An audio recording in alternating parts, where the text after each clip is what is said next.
আমাদের গ্যাসটা এবং পেট্রোলটা এখানে আসে ওখান থেকে রিফাইনারি থেকে, তো সেখান থেকে যদি আসতে পারে আসাম গভর্নমেন্টকে লেটার লেখা হচ্ছে যে মহামারী করোনা ভাইরাসে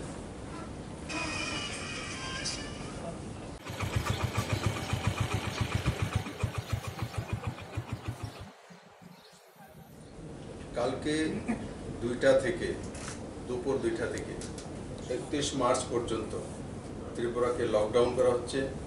আর এমনিতেও ত্রিপুরাতে 144 আগে জারি ছিল 13 তারিখ থেকে, 13 মার্চ থেকে।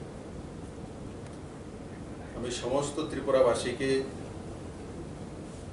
অনুরোধ করব এবং দৃঢ়তার সঙ্গে বলবো যে আপনারা 144 এর নিয়ম কানুন কাল থেকে মানতে হবে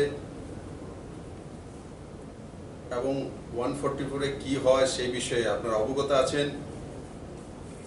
রাস্তায় বিনা প্রয়োজনে না আসা, 4 জন 5 জন একত্রিত না হওয়া, বিনা প্রয়োজনে ঘর থেকে না বের হওয়া, বিনা প্রয়োজনে নিজের ভেহিকেল না বের করা। কারণ কি এসেনশিয়াল যে গুডস এর গাড়ি রয়েছে সেগুলোই চলাচল করতে পারবে এবং পাবলিক ট্রান্সপোর্ট টোটালি বন্ধ থাকবে। আর তার সঙ্গে সঙ্গে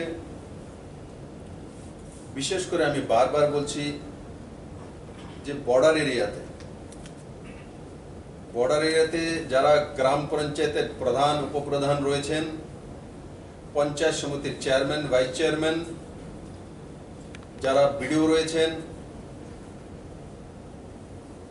আর যারা ইলেক্টেড মেম্বার, চাहे ভিলেজ কাউন্সিল हो আর গ্রাম প্রধান, ভিলেজ কাউন্সিলের চেয়ারম্যান আর গ্রাম প্রধান, বর্ডার এরিয়াতে কোনো বাংলাদেশি নাগরিক যদি দেখা যায় তো ওই গ্রামের উপরে কঠোর অ্যাকশন গভর্নমেন্ট করবে। গ্রাম প্রধানের উপরও করবে, পঞ্চায়েত সেক্রেটারির উপরও করবে এবং কনসার্ন থানা ওখানে যে থাকবে তার উপরও কড়া কারবাই করা হবে।